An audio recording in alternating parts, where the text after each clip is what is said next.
Hello friends मु रेखा ने आसली तुम पुणी एक नुआ वीडियो स्टार्ट करने कही रखी चैनल को जो मैंने नुआ विजिट कर प्लीज सब्सक्राइब पाकर ऑल बेल आइकन प्रेस न कहीं जेकोसी वीडियो अपलोड करी प्रथम नोटिफिकेशन तुम मान पाक जीव। तो चलते स्टार्ट करिए आज वीडियो कौन रहा वीडियो रही कि +3 6th सेमिस्टर पिलांपाई जोटा कि आम संस्कृत ऑनर्स पिलांकर जोटा कि DSC 4 paper DSC jar non project DSC 4 paper से आमर कौन दौरान तो यार बहुत सारा अध्याय अच्छी तो मुझा तृतीय अध्याय गोटे रही कौन ना जैन दर्शन तार सर्ट क्वेश्चन किसी पकई सर्ट वीडियो रे आउ कि जैन दर्शन टोटाल जितेटा अच्छी सर्ट क्वेश्चन मुझे सेंड करदेवी तुमको देखी नब।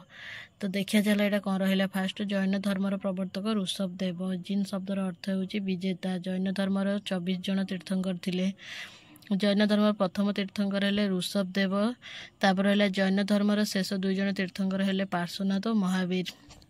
हाँ तापर मन बा कौन इंद्रिय बिना सहायतार आत्मा जो ज्ञान लाभ करता है अपरोक्ष बा प्रत्यक्ष ज्ञान कहुए। अपरोक्ष ज्ञान 3 प्रकार जता अवधि मन पर्याय केवल ज्ञान। अपर पक्षरे जो ज्ञान लाभ करने को हेले मन बा इंद्रिय मानकर साहाय्य आवश्यक हुए ताहाको शास्त्र लब्ध ज्ञान को श्रुत कहुए। जदि जड़े व्यक्ति आंशिक भाव में कर्म फल मुक्त होता है से किसी अत्यंत सूक्ष्म दूर रे थिबा वस्तु मान संपर्क में जानीपे जहाँकि साधारण व्यक्ति पक्षर जाना संभव नुहे सेपरी ज्ञान को अवधि ज्ञान कहुए। वस्तुर वास्तव गुण को जो ज्ञान प्रकाश करे ताहाको प्रमाण कहुए। वस्तुर कौन गुण को एक निर्दिष्ट दृष्टिभंगी प्रकाश कले ताहाको नय कहुए।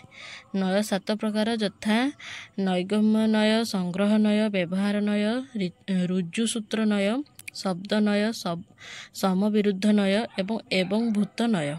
ओके मो अक्षर पर टोटाल भी जाऊना जदि कौटी बुझीपारे मत कमेंट मध्यम जड़ाइब ये रहा। एवं नेक्स्ट पैराग्राफ देखिए नेक्स्ट पेज रे कौन अच्छी तापर से रहा एमान मध्य प्रथम 4टी को अर्थनय कहुए एवं शेष 3टी को शब्दनय कहुए। ओके गला तापर 14 नंबर कौन कहला जिते बड़े आम सार्विक विशेष गुण को एक बोली ग्रहण करूँ एवं से मध्य पार्थक्य बुझुना सेपरी दृष्टिभंग को नैगम्य नय कहुए।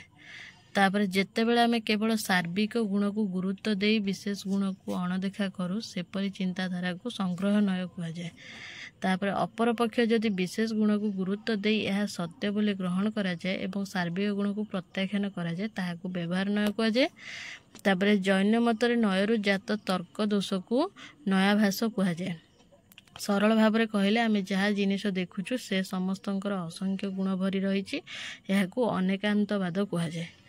आम कौन वस्तु संपर्क जहाँ परामर्श करूँ ताहा एक निर्दिष्ट दृष्टिकोण करूँ आमर ज्ञान कौन वस्तु संपर्क में ताहार अगणित गुण मध्य केतोटी गुणर सीमित तेणु स्वाभाविक भाव में वस्तु संबंध में आमर विचार संपूर्ण सत्य नुहे केवल सापेक्ष मात्र। तेणु आमर जेकोसी सिद्धांत सीमित सापेक्ष और धर्म असंपूर्ण जैन दर्शनर यही मतवाद को स्यादवाद कहुए।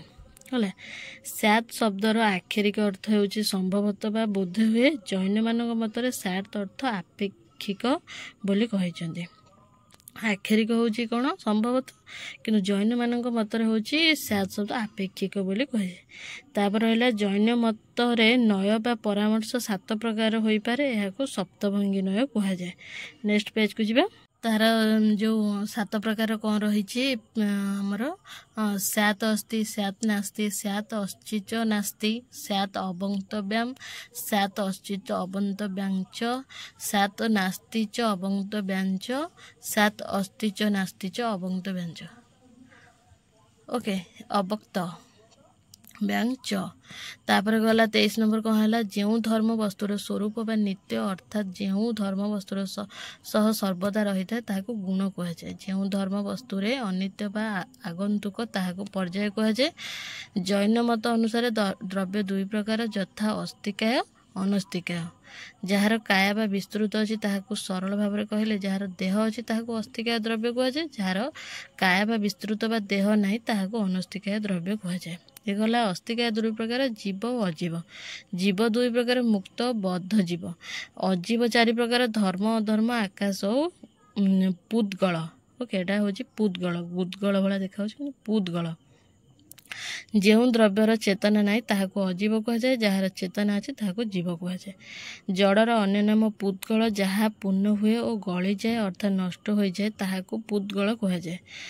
ଉମାସ୍ୱାମୀଙ୍କ ମତରେ ଯେଉଁ ଦ୍ରବ୍ୟ ଦ୍ୱାରା ଅନ୍ୟାନ୍ୟ ଦ୍ରବ୍ୟର ଅବଚ୍ଛିନ୍ନତା, ପରିଣତି, ଗତିକ୍ରିୟା, ନୂତନତ୍ୱ ଓ ପୁରାତନତ୍ୱ ସମ୍ଭବ ହୁଏ ତାହାକୁ କାଳ କୁହାଯାଏ। ଜୈନମାନେ କାଳକୁ ଦୁଇ ପ୍ରକାର ଧାରଣା ଦେଇଛନ୍ତି, ଯଥା ପାରମ୍ପାର୍ଥିକ ଓ ବ୍ୟବହାରିକ କାଳ। ଯିବା ନେକ୍ସଟ ପେଜ, କ'ଣ ଅଛି ଦେଖିବା। ତାପରେ ଆସିଲା କ'ଣ, ସନ୍ନ୍ୟମାନଙ୍କ ପାଇଁ ଉଦ୍ଦିଷ୍ଟ ଶପଥ ଗୁଡ଼ିକୁ ସନ୍ନ୍ୟାସୀମାନଙ୍କ ପାଇଁ ଉଦ୍ଦିଷ୍ଟ ଶପଥ ଗୁଡ଼ିକୁ ମହାବ୍ରତ କୁହାଯାଏ, କିନ୍ତୁ ସାଧାରଣ ଲୋକଙ୍କ ପାଇଁ ତାହା ଅଣୁବ୍ରତ କୁହାଯାଏ।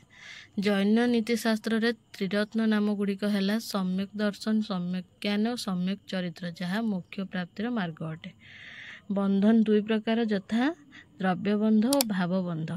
ଜୈନମାନେ ଈଶ୍ୱରଙ୍କ ଅସ୍ତିତ୍ୱ ସ୍ୱୀକାର କରନ୍ତି ନାହିଁ, କିନ୍ତୁ ମୁକ୍ତି ଲାଭ କରିଥିବା ସିଦ୍ଧମାନଙ୍କୁ ଉପାସନା କରିଥାନ୍ତି। ସେମାନଙ୍କ ମତରେ ଯେଉଁମାନେ ମୁକ୍ତି ଲାଭ କରିଥାନ୍ତି ସେହିଭଳି 5 ପ୍ରକାର ଶୁଦ୍ଧ ଆତ୍ମା ଅଛନ୍ତି। ସେମାନେ ହେଲେ ଅହର୍ତ, ସିଦ୍ଧ, ଆଚାର୍ଯ୍ୟ, ଉପାଧ୍ୟାୟ ଏବଂ ସାଧୁ। ଏମାନଙ୍କୁ ପଞ୍ଚ ପରମେଷ୍ଟି କୁହାଯାଏ।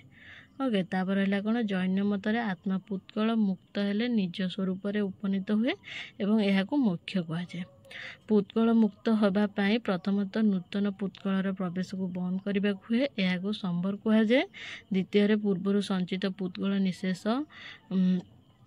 ନିଃଶେଷ କରିବାକୁ ପଡ଼େ, ଏହାକୁ ନିର୍ଜରା କୁହାଯାଏ।